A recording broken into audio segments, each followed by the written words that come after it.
Hey there guys, and welcome back. So, as you can see right here, this is, if I counted that correctly really quick right before stream, 11 and a half hours worth of progress we need to get through. So, let us go ahead and just hop right into the browser and see where we're at, see where we ended up. So, hop into play. Got a little bit of system text now right here to start out with. You can see that we have additional resources that we did not have before.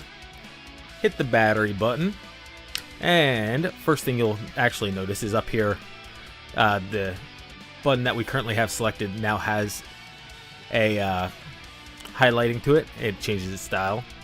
Next thing, we have some additional text that we did not have before now, and we'll notice that the sectors popped up. A sector popped up at any rate once we put in the first battery. So I'm going to go ahead and click that. You can see that it says that we are now operational. Hop on over to sectors, and you can see that we've got this progress bar filling in right here. Hopping back over here, if we try to hit the expand button, you'll see that we flash our resources, so we do not have enough. Hover, it says 12 unknown because evidently I goofed that. I forgot to fix that. I actually knew that was a problem, that was a bug, and forgot to come back and fix it. But, okay, actually that is really annoying. That is not a bug that I had noticed before. So, we're getting off to a great start. That's funny that that does that. I'm not entirely sure. So, I guess because it's not displayed, I guess the CSS animation restarts, even though it's the parent element that's not displayed and not the element itself. I guess that's how that works. So, we'll have to look at that and fix that later. But we hit collect scrap. And now we have 5 scrap. And that is where we're at right now. So we will go ahead and dive directly into how all of this works and how that obviously does not work. And see what exactly is going on behind the screens and behind the scenes rather. And what exactly 11 and a half hours worth of coding looks like. So I have these more or less, I think, in order. I think I put the tabs in order so I don't have to rely so heavily on bouncing around in my memory. This is, as before, going to be topical, not necessarily chronological. It is roughly chronological, but fact of the matter is 11 and a half hours later, I can't remember exactly the order that I put everything in. So, starting over here in message log, let's see. Okay, the big one was power update down here. There are little changes just in UI, general UI stuff throughout this page that I'm not going to touch on, but we are responding to the power level changing now. So this is the power update function right here. And as you can see, it just logs a message about the power changing on the colony. Now, the fact of the matter is that I might want to change where exactly this function is, but very simply put, we obviously, so we get an event back, sorry. Wow, my brain is obviously scattershot this morning. So, or actually it's afternoon already. We get an event back. The event has a change thing on it, which is how much the power has changed. Normally it's going to just be +1, -1. It's never going to be, it's normally not going to be anything other than that. So if the power is over, then we need to add a notification that we added batteries, because so far that is the only way that the power level goes up right now, is by us adding in new batteries. So we can just go ahead and display a notification. We'll talk about this translate right here in just a minute. That's the next topic. Next up, if the change is an odd number, then we don't need to do anything. If it's an even number and if we're putting batteries in, and it's an even number, then we don't need to do anything. And odd number. No, that's right. I was right the first time. Even, odd, we're going down. And basically this just changes the power level and logs it. So if we hop back in over to the browser, let me just demonstrate that. Gonna reload, pop in here, put a battery in, and after just a moment, and by a moment I mean about 60 seconds, we will go ahead and see a message pop up saying that the power level has gone down. Now you will notice that the batteries are currently, you'll recall we had this battery meter over here. It's currently not in here. I'm going to fix that eventually, but suffice it to say that that is not something I got around to fixing because I was working on getting everything else up.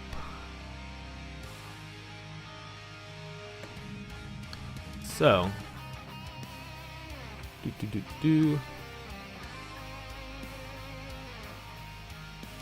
yeah, I mean, 60 seconds probably. I probably should have done something else while waiting for this. I'm just imagining right now that it's like 10 seconds off.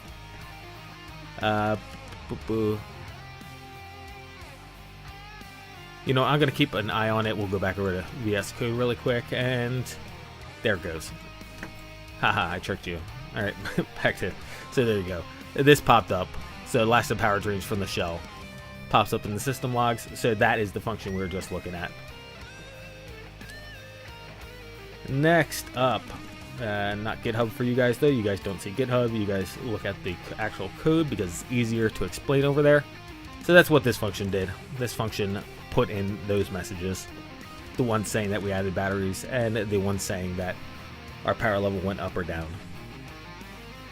So that is that one. I'm going to go ahead and it's not really necessary to keep this open to explain the other changes in here. So we'll go ahead and close this one for right now.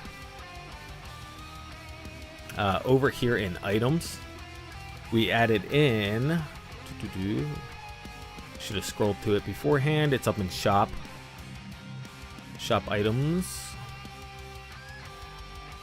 right there, inverted cost. So this allows us to actually just take the cost and swap it around. That's useful just as a shortcut. So when we buy something out of the shop, it instead of having resources change and then having to convert it in the code itself to trigger the callback. So when we buy something over in the colony, okay, and the colony is over here, when we purchase an item, right, for as an example, there's other situations, but as an example, when we purchase an item, all right, let me just do it this way. Where's buy item? Oh, I'm in GUI, not the actual colony. That would explain that one. Colony scripts, there we go. Let's see, shop items, purchase item. So, as you can see right here, we have to subtract the cost when we're buying the item, but we don't really store that cost to begin with. So I put this in here so we can invert the cost when we return it on resources changed. Again, this is one example. It can be used in other places, but that was put in as a little bonus, or as a little utility function. And that clears out that minor topic. And then over in colony, we had the power loop, I believe. Yes, the power loop was added. So let's hop over there. Because we did not have power as a function of the game, as a gameplay element before. So we had to implement this. So now we have a power timer, which functions just like everything else. And you know, as expected, you know, if it's frozen, we don't do anything because it's frozen. Need to get the now time, update the cycles. We've seen all this code before, right? This code works like all our other loops, more or less. Or a lot of our other loops, I should say. For example, the meeple loop. And if the timer is ready, well, if the timer is not ready, then we don't do anything, right? Because that means it's not time to reduce the battery level just yet. But if it is ready, then we can go ahead and clear it because we're about to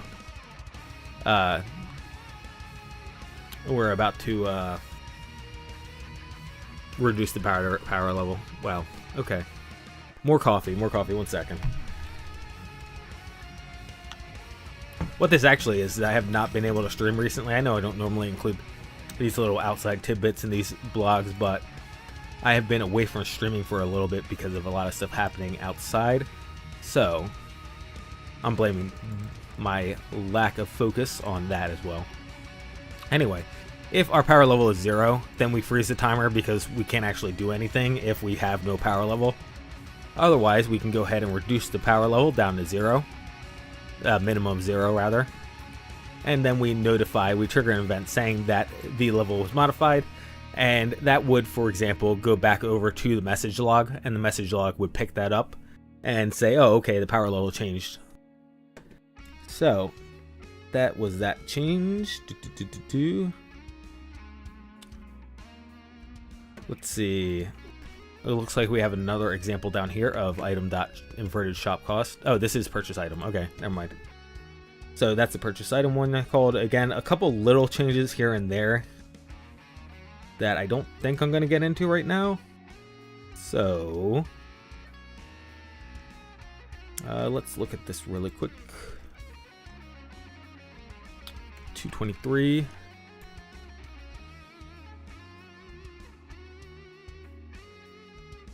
Okay, increased power level was just modified to this.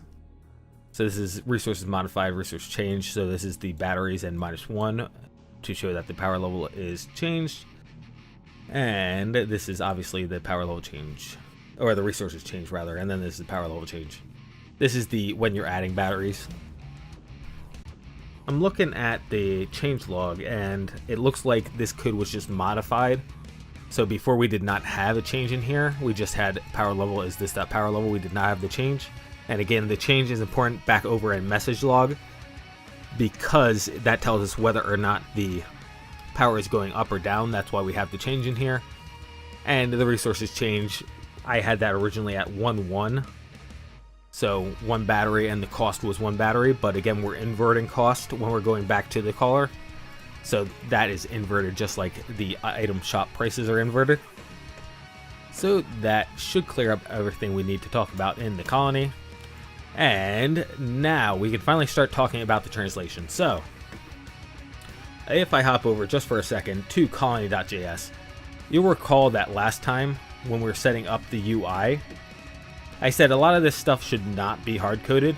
So for example, the resources element on the main screen. So if I pop over to the web page, this resource, this sectors right here, this resource is right here.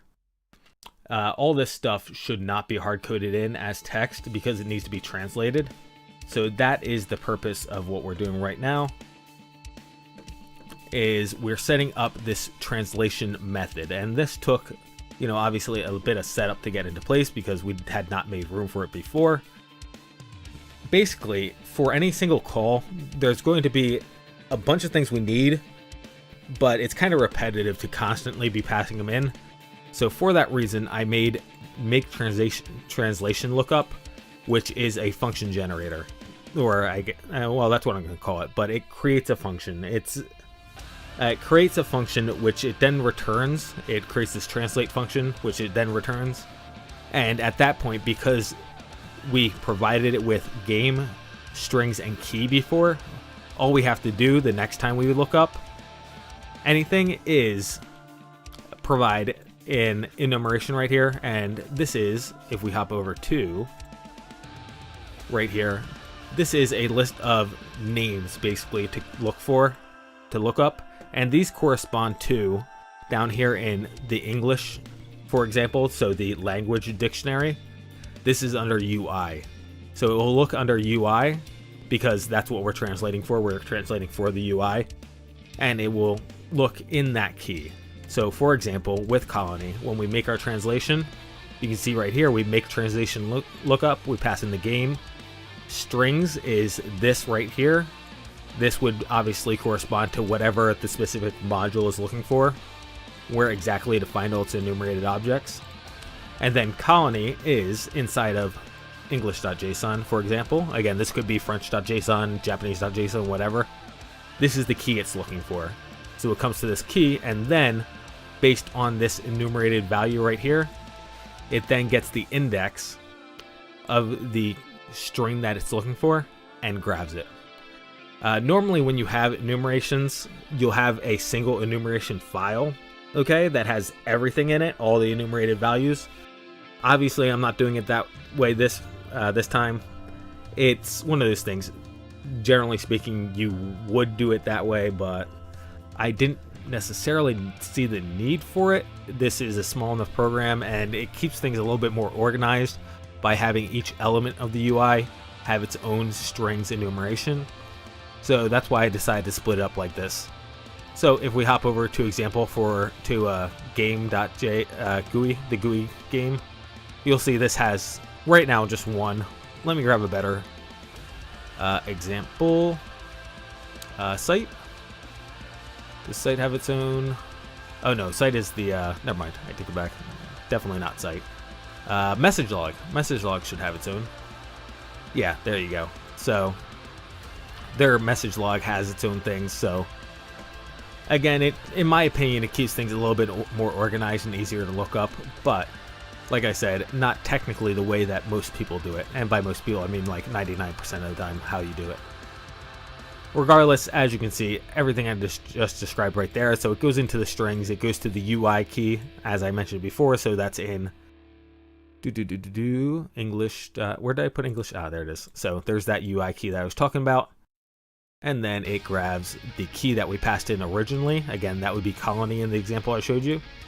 And then, like I said, strings.index of the enumeration in order to get the index of the string we're looking for. Next up is this template value. I've used this in a couple places so far. It really depends on how I want to do this. And for the most part, if we look at the English translation, this is the only place I've actually used it at so far, is in the message logs. I'm not sure how often it's going to be useful, but it's a functionality that I decided needed to be implemented. And that is because basically we have this sentence right here, for example, that needs to be translated into a language, but we also have this object that likewise needs to be translated, and it has to be popped right in here. So rather than having two keys right here, which our alternative would be to do this, and then inside the code to list this as message, etc. part 1, message, etc. part 2, and then basically paste in the population in between there, the population translation in between there. Instead of doing that, I kept them as one string and instead implemented in this in template flag rather. And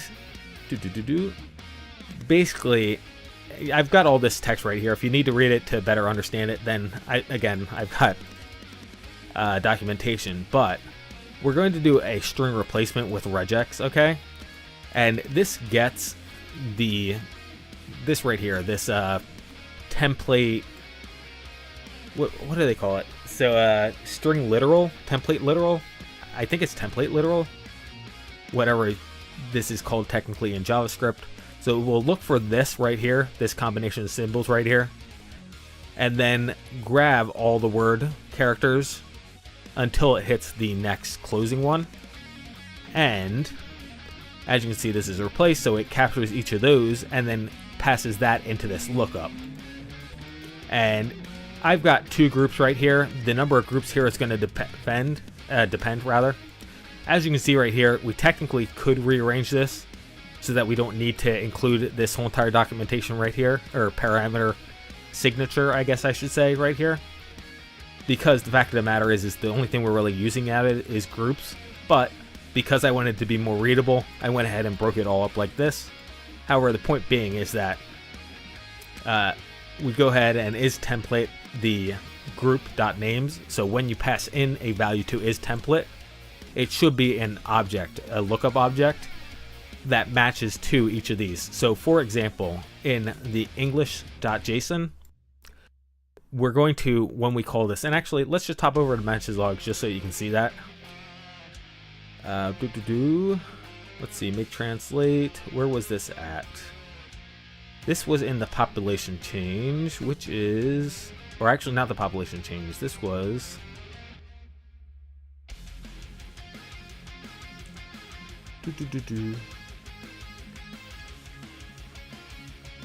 there you go. Notifications dot. No, I take it back. There we go. There, I thought it was in the power update. I was like, it should be in the power update because we sometimes change the power level. So as you can see, first off, this is our enumeration right here. So this is strings plus a power level. So you can see we have power levels 0, 1, 2, 3, 4, 5. And again, we technically have 10, but we're doing it every other. We're doing it every even number changes the UI. So since we're doing every even number changes the UI, we end up with 5 instead of 10. And we also have the 0 power level for no power level. So technically it's 6. Next up, so that's the enumeration that goes into there. And then we have the population dict. And the population is off of the get descriptor, UI.get descriptor. And I think, so I guess we did not have that last time. Let me double check. Was that something that I added since colony.ui? So that is GUI-colony UI. Get description. Okay, yeah, that is something I added in here. So, colony GUI, is that this one? Yes. Okay. So that is something I added. And the get descriptor, basically, it's going to return a power level and a population level as strings. So it checks our power level and then uses strings power level translation to grab that. So for example, when you first start out, it is a dark shell, right? And I talked about this in the last episode, which is why I was not sure. I couldn't remember if I already had this implemented. But as you change the light level, then dark changes to, for example, dim or bright, stuff like that. And as you change the number of people in it, it changes from a shell to a community to a colony, etc., etc., etc., in order to create that string. So this is a translation of those two elements in there. And back over here in message logs, we go ahead and pass that into the translation dict. So again, this we had to go a little bit out of our way how to explain that, but that is the dict coming in here. So when we get this, the population is barely operational. As that breaks up in here, we capture population in groups right here, right? So we capture population, it goes into this template dictionary, which again is going to be population and power, and looks for power. So it gets the power, and that power is whatever it returns out of the translation here for the power level, or sorry, here for the power level, which for example at level 0 is shell. And then it pastes it in there. Pastes it into this right here, or places this capture group with that object out, that string out of the object that we pass in as the is template value. And that is how that works. So one of those things, it took me a little while to explain that, and you can imagine that it took me a little while to actually decide how I was doing all this and get it implemented. So again, back to 11.5 hours, you can understand that, you know, considering the ramifications and tweaking it to make it, for example, adding in the is template because I decided, oh crap, I need to be able to add the elements in here in line, you know, having to go back, add in is template, that kind of stuff contributes to the 11.5 hours that it's taken for us to get this far. So that is that for that category. Colony.json, I think I'm actually going to slide down because I actually don't think that we need that just yet. I already explained all this stuff, so I can go ahead and close the English.json. Oh, okay. So that actually would explain why colony. Well, it kind of is. Okay, so. After getting the message log for power set up, then I needed to start working on sectors, right? Getting the add sectors in. So first off, what is our first sector that we add? It's actually not residential. It's gather wood. So when you're playing a dark room rather, the first thing you do is actually go out into the woods and gather wood. We did not have a sector already created for gather wood, that quote-unquote gather wood, and our wood element in this game is scrap. So originally I was thinking about doing this a little differently. I was thinking about maybe allowing us to go out and gather, just fight stuff to gather scrap initially. That was one idea. The other idea was having just barely enough resources for the player to unlock scout box, and then having the scout box bring back scrap. As you will recall in the colony demo, that's how I did it in the colony demo. Right here, colony demo. We had scout bots, and the scout bots, you would have to unlock the scout bots in order to proceed with the demo, because otherwise if you didn't unlock the scout bots, you actually ran out of resources, right? So, if I recall correctly, I'm pretty sure that's how that worked. So that was an option, but I decided to change my mind and implement gathering scrap as a sector. So you can take a salvage machine out of the colony and salvage scrap from the surrounding area.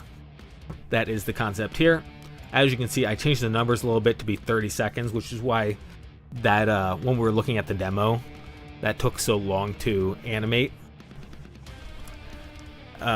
So that is that explained. And then once we actually started implementing that, I realized that it would be useful to know how much time is remaining. So I implemented this function right here on timers, which is remaining and very simple. It's just this dot rate divided by, or minus the get offset time. So that was simple enough. And one of those things, with everything else I have now included here, I probably should do that as well. So actually I will just do that right now. Now, just copy this. And then grab this guy.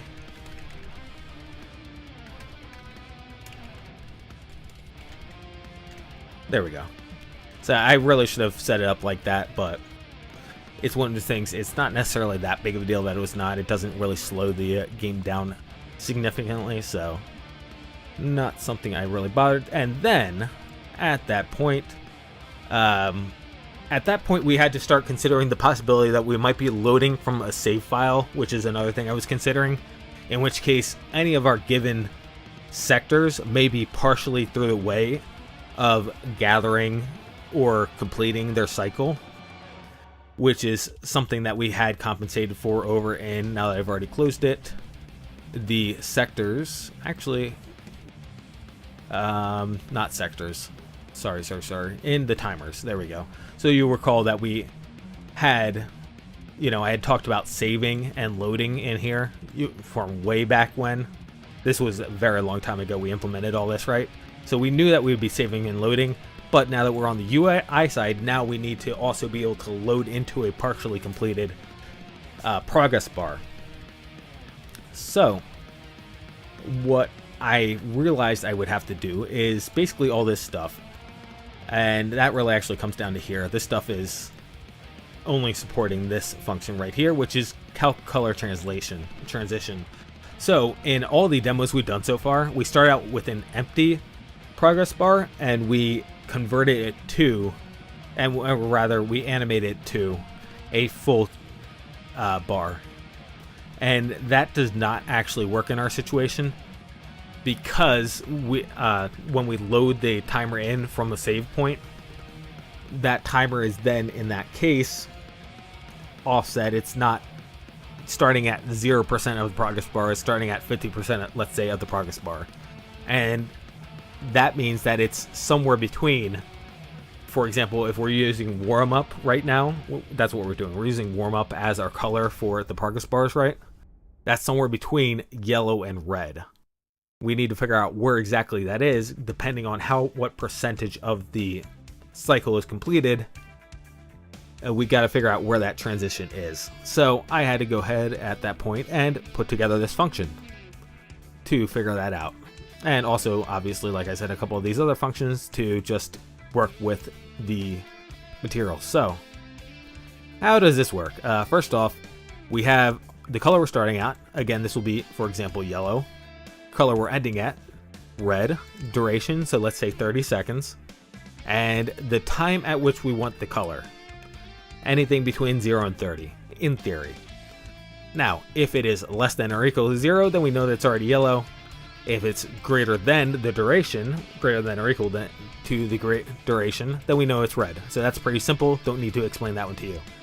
Next up, when we're passing in values here, it's often much easier to pass in an hex string instead of an RGB value. So I went ahead and created the parse hex string right here in order to do that. So this will take the hex string format, which is either 3 numbers, as you can see, well, 3 hex values, 0 through 9, A through F, like this. That's the shorthand. For example, 00FF00, as an example, would be converted to 0F0. So that's one option. Otherwise, it is 2 of each. Again, that would just be 00FF00, 121212, etc.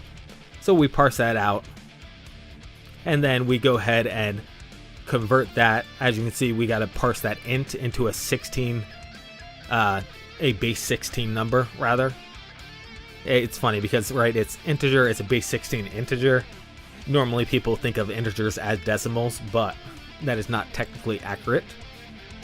And if we have any errors, as usual, we just return. In theory, it should raise an error, as I always say, but whatever. Otherwise, we return this object with RG and B values. Obviously, red, green, blue. As you can see, just error handling as always. And then we got to figure out what each step of their duration basically is. So for each of these RGB values, we're assuming a linear transformation, which I mentioned here in the dev notes. If we wanted to, we could come back and modify this function to include timing function. And at that point, we'd have to parse out what exactly that timing function means and how to graph that onto this range right here. That is way more work than I feel like we're ever going to need for this game. So I did not implement that. If you'd like to implement that, you could.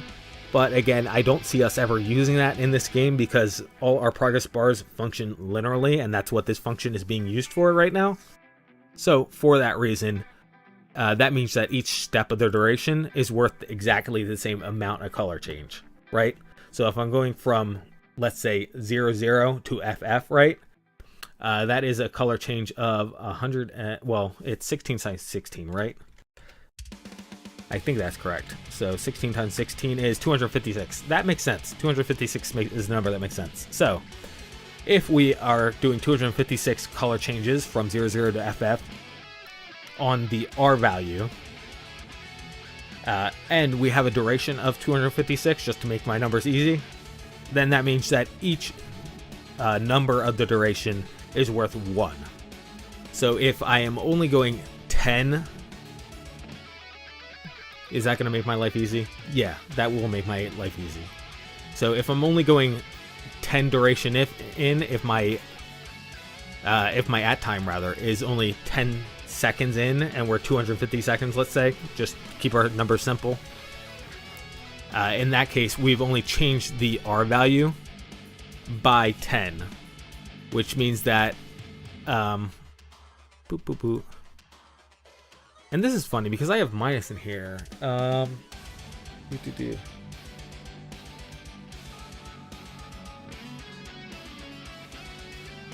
trying to think. I think I might have done this backwards, actually.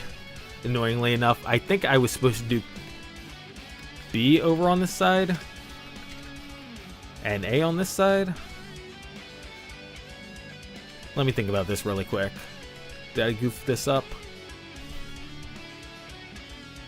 Because we want the difference between B and A, right, divided by the duration.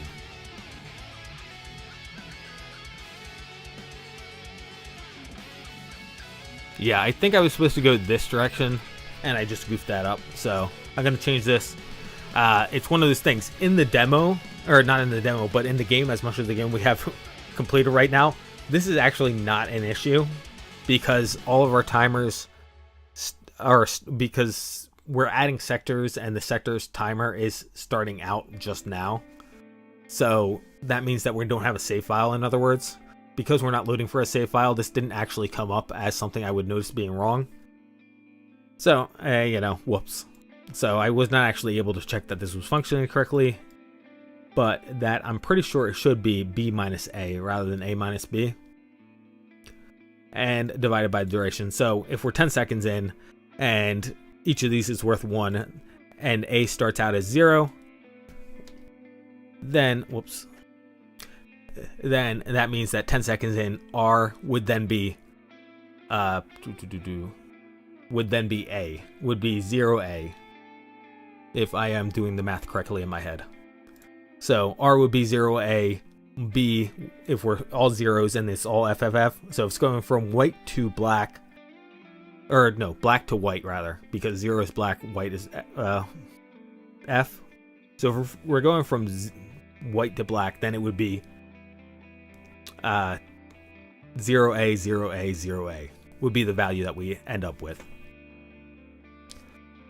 And we basically just, as I said right here, do that math. So that would be our delta would be that 1 times our at time of 10, and then we add that to A. So that'd be 0 plus 1 times 10 is 10, and then just math.floor around it. This rounding may or may not be correct, but you know, we're getting close, and I don't think a human's going to notice that the color is slightly off. And then from that point, we need to actually convert this back to a hex string to make our life easy. So we were given a hex string, give them back a hex string. Converting it back to a hex string means that for each of the numbers in the value, we need to pad it out with 0 if it is only length 1. So that is easy enough. Basically, sorry. We take the number, convert it to a 16, a base 16 number here, and then if the length of that base 16 is somewhere between 0 and F, so in other words, not 1, 0, not FF, you know, nothing that starts with another number. If it's only length 1, then we need to prepend the 0 onto it. And we do that for each of the colors and prepend the hashtag on there, the £, the number symbol, and we return that. And this function right here is the next thing we'll talk about, which should be over in GUI. So over here in GUI, we had a lot. Over here in Colony GUI, we had a lot. So let me pull up, I'll go ahead and close this guy right here because we should be done. Well, nah, I guess I still need to talk about this. So we have a lot in here, but I'm going to go ahead and skip down to what we were just talking about, which is these progress bars right here, which I implement here, and we'll go over that first. So on the second page, and if we hop over to here, and let me just run through this really quick, replace sectors. Over here, as you can see, we have scavenge scrap, okay? So this is a table. We have a value describing what's going, and then we have either a progress bar or a collect button. You'll recall from the first time I did that. And right now this is displaying, you know, basically down, disabled. I'll talk about that in a few minutes. We'll come back to that, but that is what we're doing here. We're setting that row up in the table. Let me swap you back to VS Code, where this is setting that row up on that page. And first off, on click, so we need to be able to, when the button to collect from the thing is selected, we need to be able to call this .colony.trigger sector to actually collect from it. And then we need to set up the progress bar. And this is where everything gets a bit messy. So first off, on this change callback is when the progress bar completes. So when the progress bar goes from 0 on warm up to 100% on warm up, then it calls change callback, which at that point hides the progress bar, removes warm up from it, and then changes the element actually to be progress and adds the collect.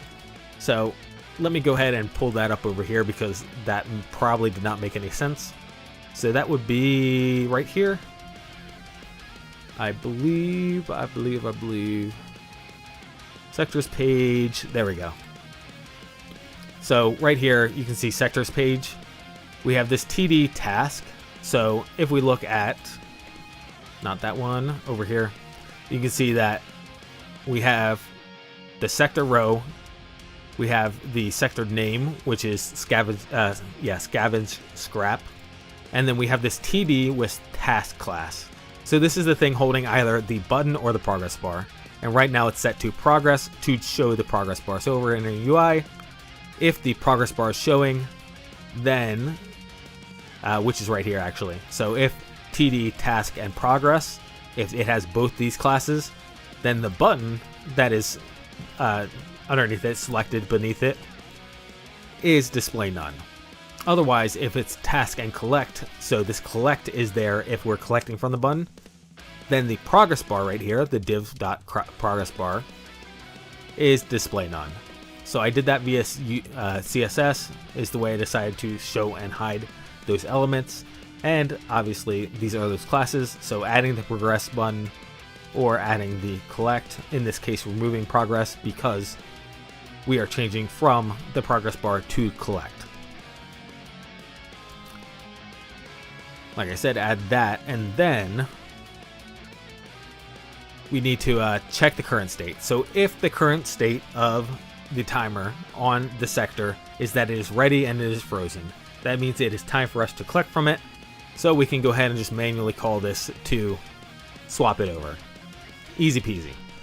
Otherwise, if progress, and progress right here, I actually started here so we didn't get to talk about that. That is the timer rate minus the remaining time. Again, remaining time is something I already told you guys about, which is the amount of time remaining on the timer before it completes its next cycle. So, progress, if it has any progress at all, so if it's not starting out at 0, then we need to initialize it in the middle of a cycle, and that's what all this code is doing right here. So the progress bar, its width gets set to a percentage of the progress versus the rate, so that's easy enough to understand, right? So if it's 10% of the way through completion, then it's set to 10% width. Its background color, then that is where we call the color translation, and that will get progress, which again, progress is the rate minus remaining time. Its transition duration is the next thing that I had to figure out. So we cannot use animation in this case because we can't predefine what the animation is. You probably could define on the fly animation protocol for it, but I did some digging, I did some research, and I found out that there's this transition, these transition features. Okay, so transition duration, transition, what was it? Basically everything animation has. So transition timing, transition duration, transition iterations? Was iterations one? Regardless, most if not all of the things animation has, transition is also available for it. And what transition does is transition is whenever you change attributes manually on the object. So whenever I come in here in JavaScript and change, for example, the width of this progress bar, then it transitions from the width it starts at to a new width. So we set up that transition duration to be the remaining time. So if it's already at 50%, let's say 50% and 30 seconds, so now it's 15 seconds is the remaining time. Again, we're doing things in milliseconds, but we set that remaining time as the duration because that's how long we want to take from 50% complete to 100% complete if it's a 30-second interval. And then we create this callback right here, which goes on transition end. Okay? And transition end works like animation end. It's just when it's done transitioning, it triggers the callback. And what that does is it clears up partial progress, which is the thing over here that I said we'd go over. And it removes the callback because once we have completed the transition once, then we're going to reset from 0, which means that our animation is going to work correctly. So this is only going to ever, in theory, work or happen the very first time we load a sector into the game, and that's only if it was from a saved file where the sector was partially through the way of a cycle. So we'll go ahead and remove the transition callback and call the change callback, which again just swaps us over to the collect button.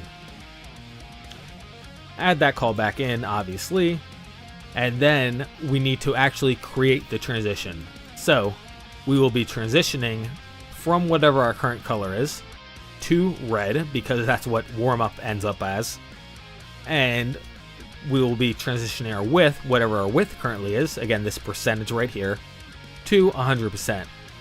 And then I had to add in a timeout here. I could not actually just call these two. I could not start the transition right away because the window actually, the browser rather I should say, does not actually recognize it. It says, oh, you're actually drawing that too quickly. There is no transition. We don't actually have it on the screen yet, so therefore you can't animate a transition if it's not on the screen already. So I had to put a 700. This is just me playing with the numbers. I just played with the numbers and ended up with a 700 millisecond delay between putting the progress bar on the screen and starting the transition process in order for the browser to actually recognize, okay, we're doing a transition now. We have actually blitted this to the screen, so now we can animate this transition from whatever color to red and whatever width to 100%. So that was all the work that had to go in here, and just for the record, the clear partial progress that reverts the width to whatever the width is supposed to actually be. So that takes our most recent layer, which is the JavaScript layer, and reverse that layer, removes it off the CSS stack. Same exact thing for background color, removes the JavaScript layer added to the CSS and reverses to the next layer down, and it gets rid of the transition duration, because if we ever want to change the width of the object in the future, we don't want it taking, again, 15 seconds, let's say, to actually change width. We want it to happen however fast we want it to happen. So that is what clear partial does. Next up, again, working through this list of things, if the timer is complete, then we don't show it. If it's partially complete, then we have to start it partially through. And then we have two more options. One, the remaining option actually is that it's not complete, and it's not complete at all, I should say. It's 0% complete. So in order to get down here, it's got to be 0% complete. And then we have two cases. There's theoretically could be more cases, but two cases that we care about here, which is whether or not the sector actually is a functional sector, whether or not we've leveled it up to the point where it actually does things, or if it's level 0 and all we've done is unlocked it and have not actually triggered it yet, or have not actually leveled it up to use it. So if we have leveled up to use it, then we can go ahead and add warm up to the progress bar so it can start ticking up. Otherwise, if we have not, then we can go ahead and add this disabled property. And as I said, that is something that I added in here, and this is actually not in UI, this is in site.css. This is actually the last thing I added right before I finished off this session. Basically, I had like 5 minutes left to make an hour and a half, and I was like, you know what, I want to be able to say that the progress bar is disabled right now. So I spent about 20 minutes putting together this CSS right here, because this is not something I was familiar with. This right here, linear gradient, one of those things, I don't normally explain CSS, but I'm going to do it now because it is a little bit weird. Linear gradient is obviously a gradient display option. It's put on image, as you can see, and what I'm doing basically right here is I'm putting them at a slant, so 45-degree slant, and the gradient, what do you call them? The gradient, I don't know, the stripes. I mean, these are stripes right here, right? So they go 0 to 0.5 relative something other measurements. I can't remember what that actually stands for. Basically, I played with these numbers and I actually went back and forth between percentages and pixels and rem here, and I decided this is what looked back best, so this is what I ended up with. So this creates these white and then black stripes from 0 to 0.5 and then 0.5 to 1, and then it repeats after that because it's repeating linear gradient. So since it repeats, it just comes back here and redoes each stripe after it draws each one. I was reading, I did some research, and it was recommended that you set the background size to much larger than the element itself. That way you don't get tearing out. I did get tearing out while I was playing with the numbers, so this seems to have fixed it. And then we can go ahead and just scroll the background in order to simulate, well, I mean, not even to simulate. Basically, we scroll the background, that way it draws the gradients as we scroll across. So that's what this animation is. So this animation starts at 0%, which is just everything as is, right? And then changes the background, transitions to a background position of 100%, 100%. In theory, this should look correct. I was finding that I was getting a little bit of jittering at the end of each of these animation cycles, these 5-second animation cycles. Animation snapping. I don't know why that is. I played with these numbers a little bit. You know, for example, I changed this to 110%. I changed it to 200%. Nothing actually... what this actually did playing with these numbers is it actually seemed to give me more jaggies. It ended up with more tearing on the stripes. So I gave up, and again, it's pretty minor, the jump right now, so I'm going to just leave it alone as is. But I wish I could have it so that the animation was completely seamless. Unfortunately, this is where I'm at right now. So that is the disabled. So next up is the thing that took me the single most amount of time, unfortunately, and that was actually setting up a gameplay sequence. Let me actually hold on before I say that. Let me see what else is in here. Oh, you know what? Yeah. Let's go over the rest of the adding sector stuff.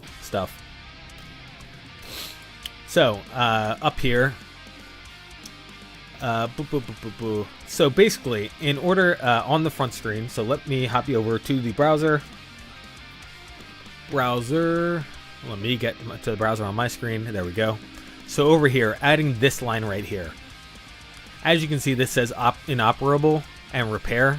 When I click this, it changes to operable and expand. So I need these two values, and there's actually a third value which is maxed out when the sector actually gets maxed out. So we had to implement that on the front screen, which is right here. So that would be the state, which is operable, inoperable, and whatever the maxed out string is we want to use.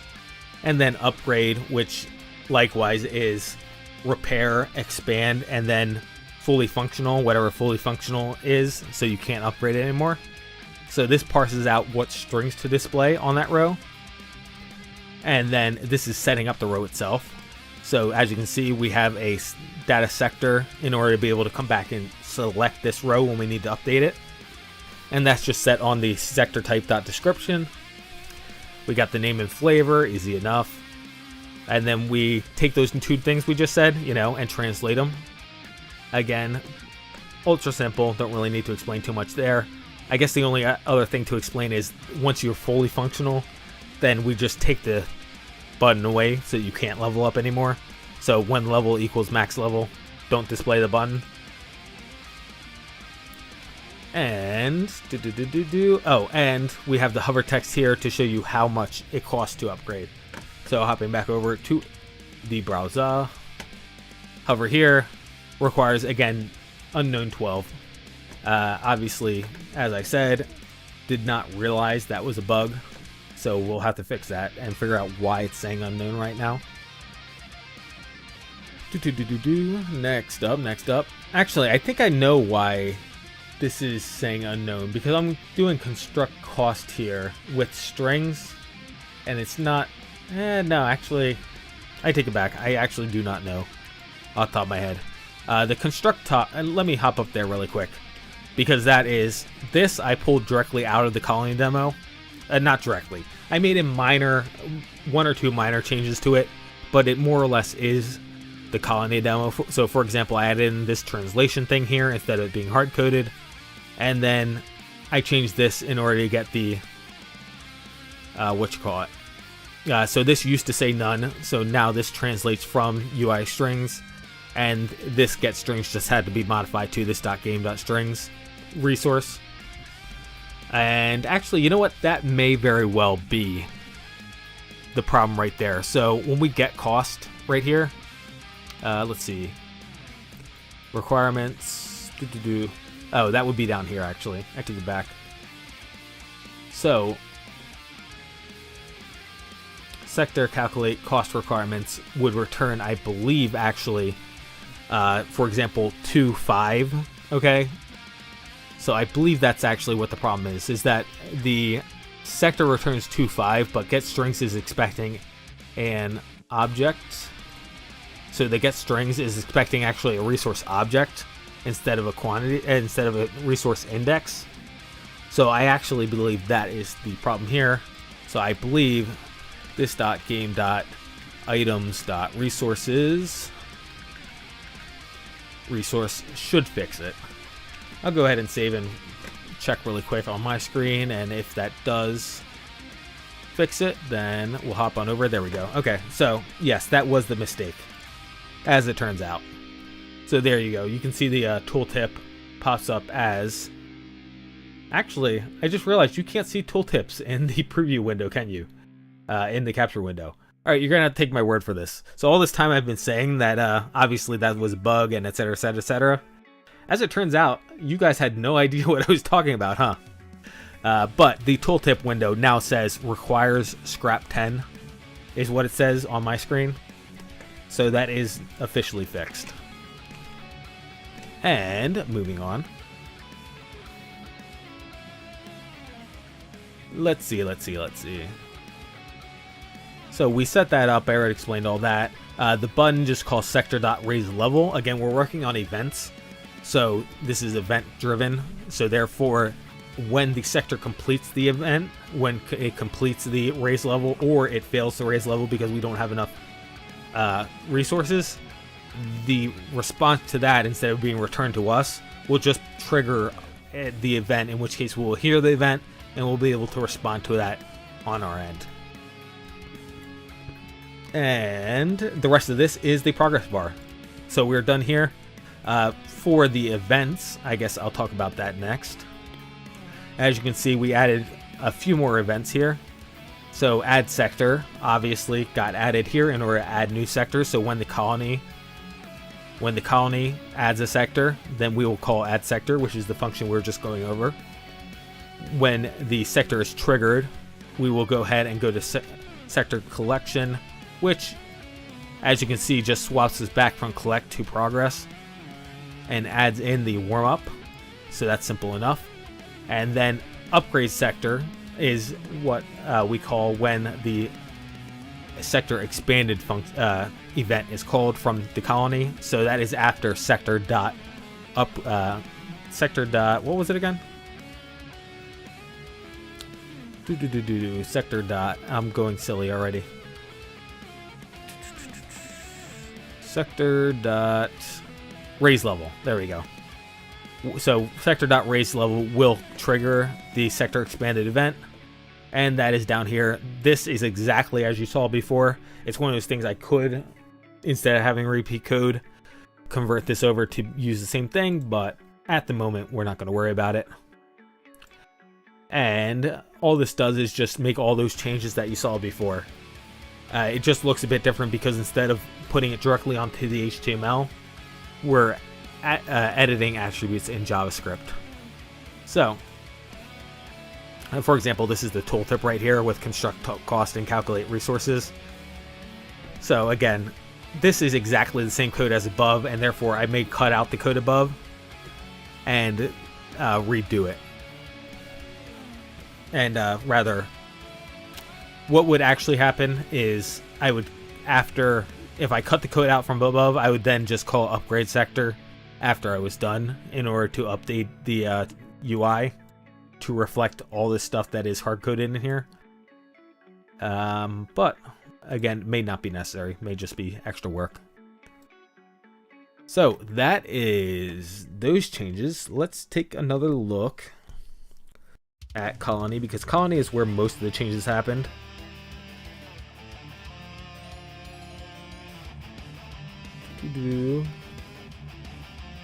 Talked about get descriptor, talked about construct cost.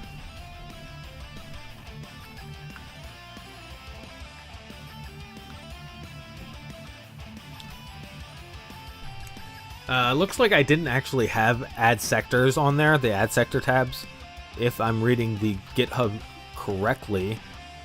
So, setup sectors rather. Very simply, we just create a new page and register a new page for sectors. GitHub saying I didn't have that before.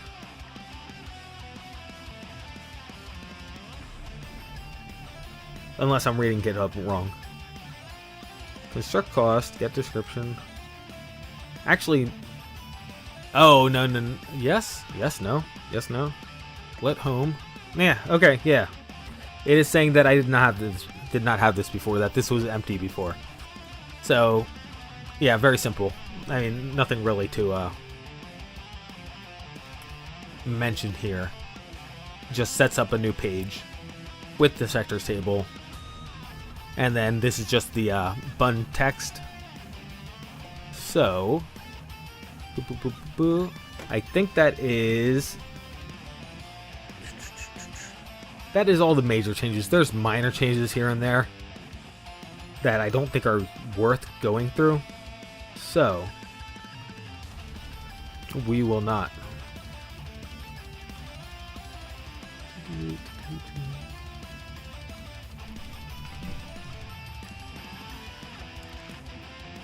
Yeah, alright. That is it for that. So now. We are on to the big change. The big change, one of the big changes. Honestly, implementing strings was pretty big. Getting the sectors all worked out was pretty big. So this is this is the last of the big changes, which is gameplay sequence. I was originally thinking that the UI would actually handle most of this stuff itself.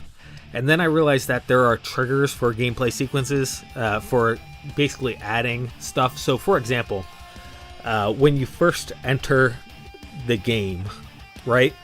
We need something to get this ball rolling. We need to be able to respond to the first power on right here. And we could do that on Colony, but I decided basically that this gets too convoluted and ends up with things too far out of the way and things scatter all over the place.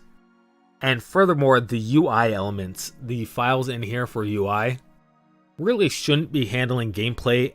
That's more of a back end situation. So I decided to implement a new class called gameplay sequence. This, in theory, you could overwrite if you wanted to customize the game.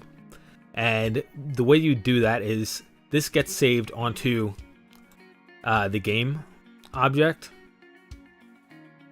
So I could, in theory, instead of having this be new gameplay sequence right here, which is where it gets actually implemented, where it actually gets initialized, rather, I should say, I could replace this with gameplay class, let's say, and have that as part of the constructor.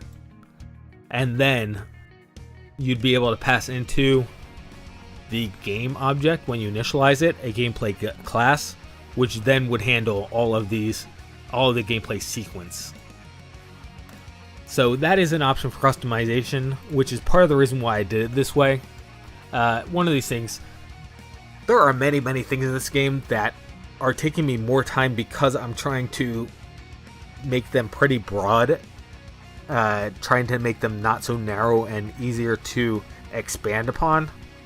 And this is definitely one of those things. This, again, could have been implemented in different ways, but I decided to make this system as flexible as possible in order to make it easier to expand on in the future.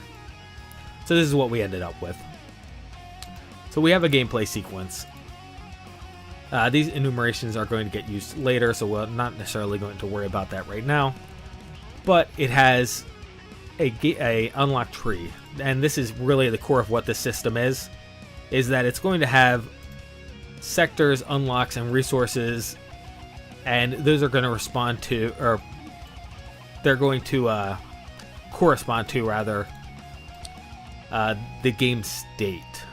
So this check state right here, this .check state will be checking for unlocks, sectors, and resources added to the game, or to the colony rather. This right here, this actually resources. So resources is on player right now. I should probably also do a colony, so I should probably do this in 2 separate ones, like this colony, and then we would change this to, for example, RP and RC, RP. And basically, whenever there are different ways that the gameplay can progress, right? So, for example, power level modified right here is one of them, and this is for the first power on. So when you first power on it, we're using, in actually this case, a callback, as you can see, this .first power, and this first power unlocks sectors on the game, or on the colony, and then it removes the power level because it no longer needs to listen for the first power level. If we had other things, we would not actually remove this listener necessarily. Actually, we'd still remove this listener for the specific event, but it then goes ahead and passes 2 messages to the message, what you call it, to give the player feedback. When it unlocks the sectors, obviously the UI element over here for the colony is looking for that. It's looking for sectors getting unlocked, and it will update the UI on its own end. So it will see that event, the unlock event, and update the UI. But the more important thing, that's kind of the baseline example because that's a predefined callback function. But if we look at this tree right here, you can see that in unlocks, I have the unlocks.sectors enumeration right here as a key. And that means that when we unlock sectors, then we actually have a callback for that. So we check state, we see that sectors, the sectors unlock has been added to the colony. And we can go ahead and unlock the sector called scrap. So that's how this whole entire thing is set out. So if you read here, you'll see that for each of these things that can be added to either the player or the colony, we can have callbacks that happen when those things happen in order to progress the gameplay. And those callbacks, one will be linked to whatever that is. So again, in this example, the sectors unlock, when that gets added, that is the trigger that actually causes the gameplay to progress. And this is the response right here. And these responses can be sectors, unlocks, and callbacks. So if they're sector or unlocks, those get added to the colony. Again, in theory, we could also add unlocks to the player because the player is supposed to be getting, in theory, I haven't implemented it yet, but we wanted to implement on the player character random unlocks abilities, random special abilities. That in theory could also happen here, but because this is a straightforward gameplay, I would not actually implement that because the player upgrades, the player unlocks, the player special abilities are supposed to be randomized. They're not actually supposed to be given out by the gameplay loop, the gameplay sequence. So for that reason, I would not actually do that on the player, but in theory, we could implement that. And then there's callbacks as well. Callbacks would instead be callback specific functions. So for example, when scrap gets unlocked, we could have, so that would actually be in sector. So we would do sectors dot scrap here.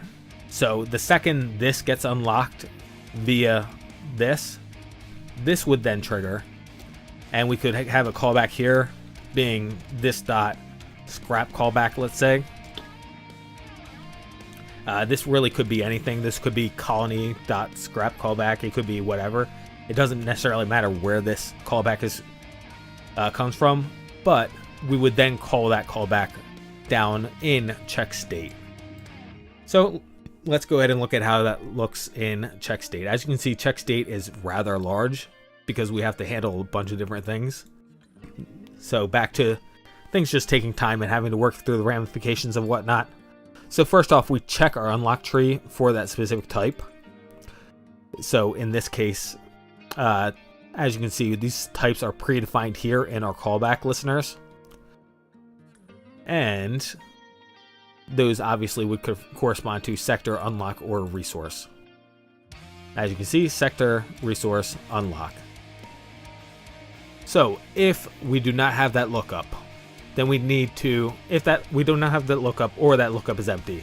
So the first time, for example, that resource or sectors gets called in the current game state as it is right now in this release, it will actually delete this key and unregister the event.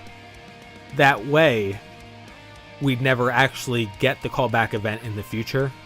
This is just kind of to prevent us from unnecessarily listening for events. It's just kind of an efficiency thing. And in unregister events, which is, where's unregister event? There we go. As you can see, we figure out what the derp. We figure out what exactly we're looking at, and then we unregister it. So the sender is going to be, for example, this.game.colony or this.game.player. So that's the thing that we need to remove the event listener from. And then the event type is whatever that event was. So for example, resources modified. Okay. Which is, just for the sake of completeness, resources modified right here. So that is the thing we need to go to in order to remove listener. And then the callback. And this actually is, that would be P right now. This now allows me to talk about the reason why we have these this.listeners. So the way our add event listener class is set up, our event listener class rather specifically, and the add event listener function, the way that's set up is that it stores the function itself. It does not return a function ID. That is the other way to implement this kind of thing, and we did not actually implement it that way. So the alternative here would have been to compile a list after each of these. So this dot listener dot power level modified, do something like this, equals, and store it that way. That would be the alternative if the add event listener returned a key, an ID rather, and callback ID number. It does not do that. Because it does not do that, we need the exact function that we registered it with in order to remove the function. Unfortunately, when we go ahead and create these lambda functions right here, these arrow functions as they're called in JavaScript, each of these is local only. We can't get this back. Even if I did this another time down here, this function is not actually the same function as this function. Even though they do the same exact thing with the same exact arguments and function exactly the same way, they have different memory IDs. And because they have different memory IDs, when our remove event listener goes to look for them inside of its lookup for listeners, it cannot find them. So therefore, we need to save the memory ID, the memory location, basically, somewhere. And that's what we're doing here. And that includes for this power.bind, because this power.bind creates basically its own function, right? It binds this to this .power and then returns a new function reference that we cannot get back. So same exact thing. If I did this again down here, this function memory address would not be the same function memory address as this, and therefore we could never actually remove this function. So that is the reason why I had to implement this .listeners and store all this stuff, which is why all this looks a bit more complicated than it needed to be. And the only reason we did all that, was so that we could unregister events. That way we could stop listening for events. And again, try to keep things a little bit more streamlined. Now, as I've said it many times before, computers are really fast, and therefore that, frankly, all that work I put into that may have been a waste of time. I'm going to be completely honest. That may not actually hurt performance at all. This lookup right here specifically may have absolutely zero performance overhead, and therefore implementing all this stuff is more or less a waste of time. I mean, technically, yes.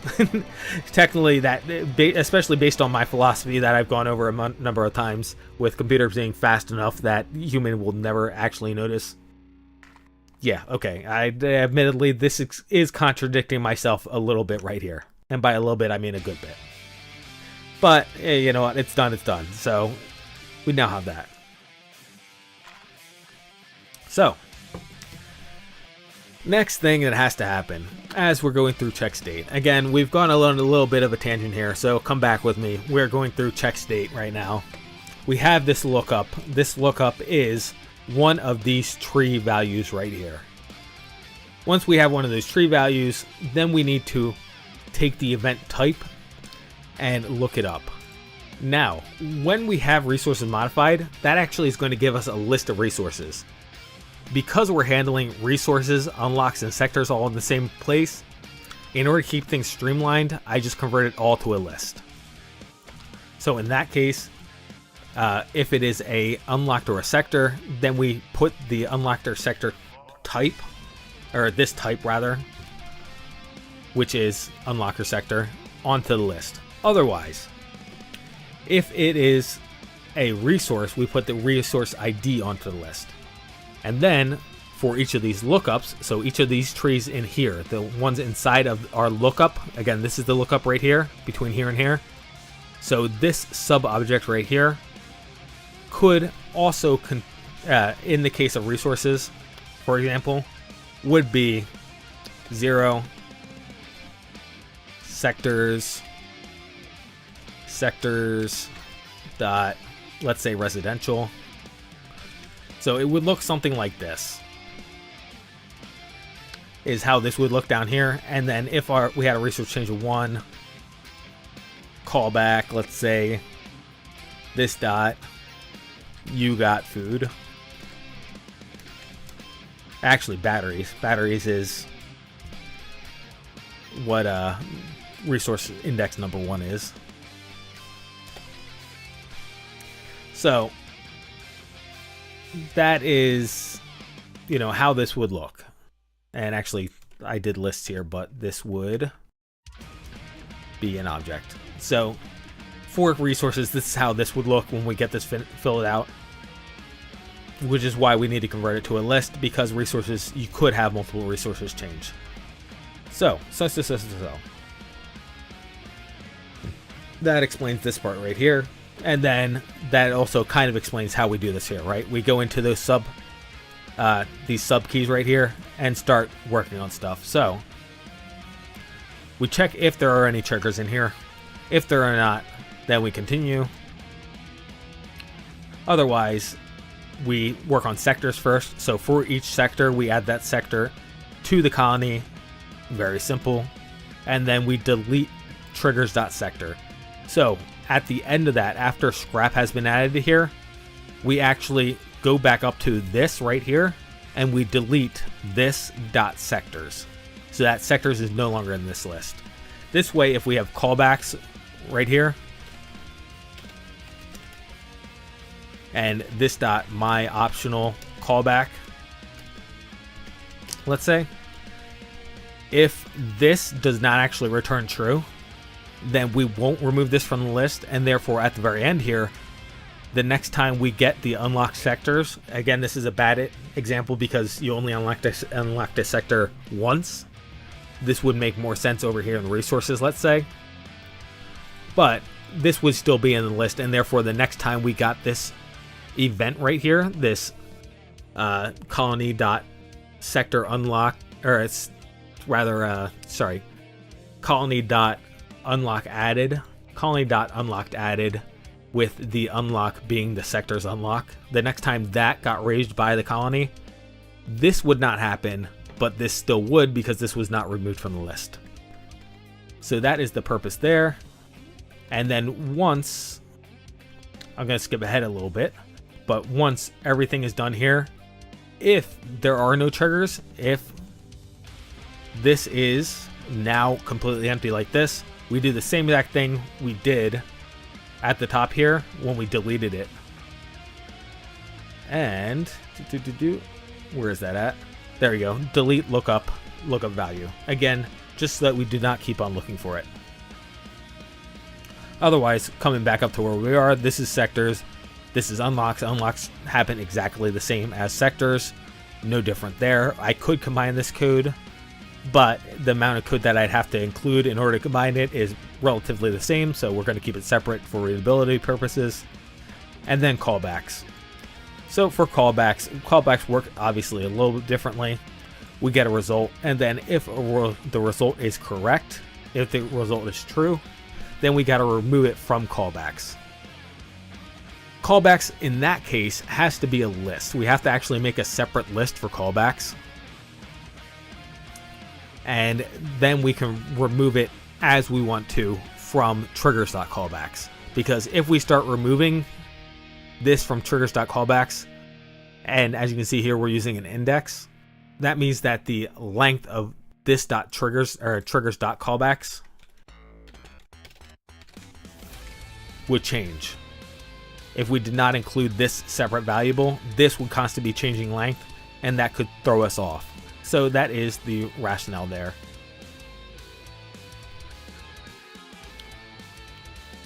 So that's why we need to create a separate object to iterate over. And then obviously at the end, if we don't have anything, delete it. This again, if the triggers are all gone, then we can delete that. And if the lookup is all gone, then we can unregister the lookup. So, that was everything. I'm pretty sure. I'll give the GitHub one last look. But, oh shoot, sorry. That was a little loud. My bad. I forgot about this one. So, up here in... this actually goes directly to this. I'm using the symbols from the enumerations as keys right here, as you can see. As it turns out, that is completely legal. JavaScript, as of ESCM 6, I believe, does allow you to do that. Or ECMA? Whichever. The JavaScript version 6 allows you to use symbols as keys in objects. That is 100% legal. However, object.keys, object.values, and object.entries have not been updated to include those. So I had to hard overwrite window.object in order to implement those. Because as we're going through these things over here, you will notice that I use object.values.length right here. And I think I used it in a couple different places, but I'm not seeing it right now. Point being is that actually returns nothing because I'm using a symbol instead, because it only looks at object.getOwnProperty names, basically, is how it looks at it. And that does not include own property symbols. So I had to update these three in order to make that work. At least I'm pretty sure I had to. I can't recall so I recall definitely testing this one. I do not recall actually testing these two. I assume that their native code would not work, and therefore I wrote them in here. But I do not recall actually testing them. I don't recall if I actually only needed to override the keys right here. I think this is correct. I think I did need to override these as well. But to be perfectly honest, I'm not 100% sure. So obviously keys overrides, instead of just getting get own property names, it gets own property names and symbols in order to get the strings and the symbols. And then all we do here is just use this already overridden property right here function, this function right here, to get a list of all the keys, all the valid keys right here, and then return the values here and return a tuple of key value here. So, all right, look at GitHub, see if there's anything else I'm missing. But I think that is it. Again, there are probably little tiny changes here and there that I'm not going to bother going over. But let's see. Whoops, that was the wrong key.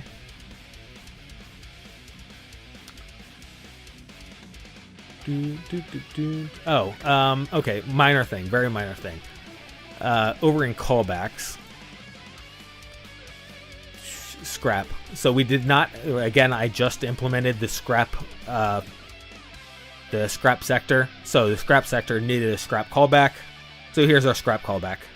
That gets added down here in the export sector callbacks. Scrap. Easy enough. And all that is just right now. Again, game balancing can happen later, but right now it just adds 2 of the scrap. 5 of the scrap. 2 is the ID number for scrap. So 2 of the scrap per or 5 of the scrap per level. Whoops. So at level 1 it adds 5. At level 2 it adds 10. Again, game balancing can happen later. We'll adjust that number as necessary. Let's see. Okay, yeah, minor change. We did not actually have, and I guess that could have confused you if you were familiar enough with the code. Sectors was not actually a unlock before.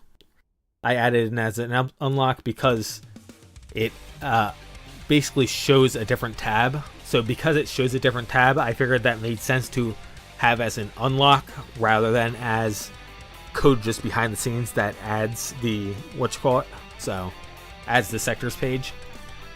So there you go. So sectors adds the sectors page. This page, right? Trying to pull up the browser. Boop. All right, so I'm going to click this button. It will add our unlocks.sector. So it adds unlock.sectors, which then triggers this right here, this GUI update, and adds this button. This button obviously adds this page, or shows this page. So there you go. So let's go back to the GitHub. Okay, evidently sector trigger was not an event before. That is obviously an event now. I'm looking at the GitHub and yeah, so we already had trigger sector before. That was a function.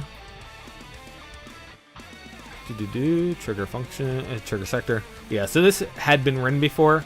I'm assuming all the way back when we did the Kotlin demo, we had written this, but we were not triggering an event. So since we were not triggering an event, I decided to add that in order for the UI to update. Again, I can see some other minor changes around here, not worth talking about.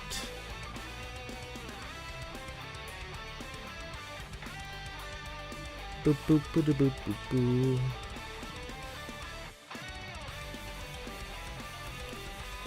That looks good. Checking.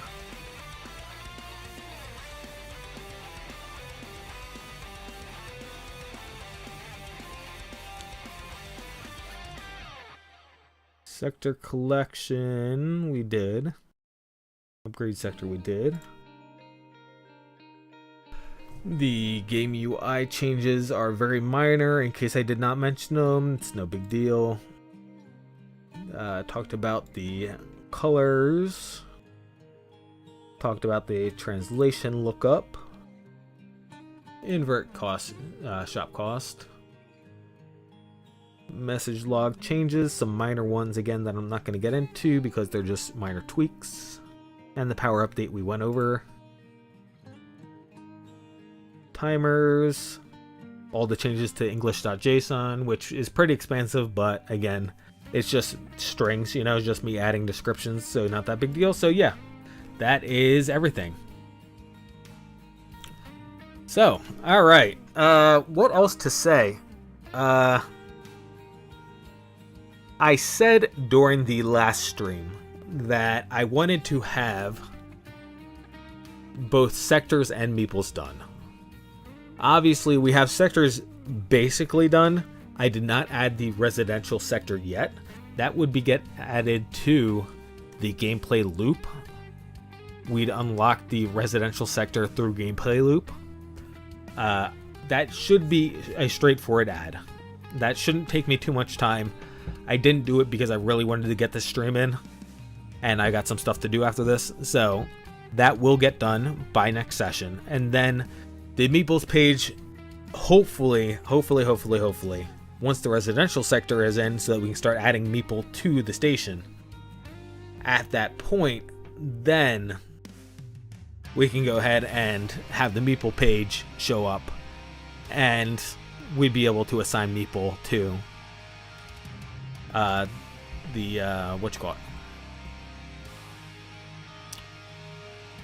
assign meeple to their jobs. There you go. So that hopefully will happen next session. Again, I was hoping that have it done this session, but obviously we're an hour and a half in here, and 11 and a half hours worth, or was it 11 and a half or just 11? 11 and a half hours worth of coding time. So this was a good break point to happen at, and that's just going to have to go in the next session. So next session we'll have meeple, and we'll see whether or not it's just meeple. I might keep it as a short session because this one was so long, and we will move on to after meeple, the basically launch pad, the area where you prepare to go out into space and fight the bad guys. That would be the last tab that we need. And then after we get that last tab in, we can then implement the map onto the game. And again, at this point, I mean, not again, but at this point, because Sector ended up running so much longer, again, I keep on saying this time again is correct this time, but as I've said before, I keep on anticipating that this will move by a lot quicker than it is moving by, and I keep on hitting these road bumps that are taking me a lot of time to resolve. So I'm not going to commit to, for example, having both meeple and the launch pad done next time. I'm not going to commit to having the map done the session after that. We're going to just keep this as is, and as things get done, they will have sessions done, presented for them. So that is what to anticipate moving forward with this series.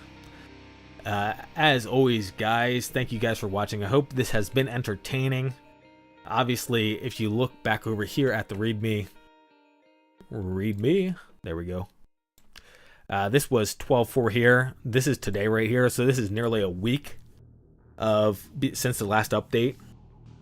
So that is not ideal. I prefer to have the updates happening a lot more quickly, especially because that would mean that we're progressing through the game a lot more quickly. Game production, I should say, a lot more quickly.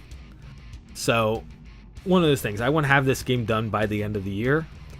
And if, let's say, the next 3 sessions get done in less than 3 weeks, then that means that 3 sessions have to be, everything. We'd have to have, and by less than 3 weeks, I mean just barely less than 3 weeks. About 3 weeks is what I actually meant to say there. That would mean that we literally have to have the game done in the next 3 sessions. Which means that if we're going to go more than 3 sessions, I'm going to have to really pick up the pace here. I mean, this is 11 hours right here of coding time.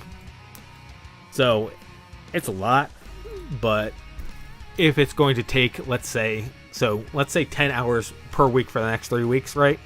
30 hours. If it's going to take more than 30 hours, then I'm going to have to do more than 10 hours per week is what it basically comes down to. more than 10 hours per week of coding for this series. So we'll see what happens. That's, there's nothing really to say about it, right? Like, you can't avoid it. If it's going to get done by the end of the year, then I may have to step up and commit a lot more time to this project. On the bright side, since this is the end of the year, we do have holidays coming up, so I will have days of no work, a couple days of no work, that I'll be able to commit to it. Let me just check the calendar really quick.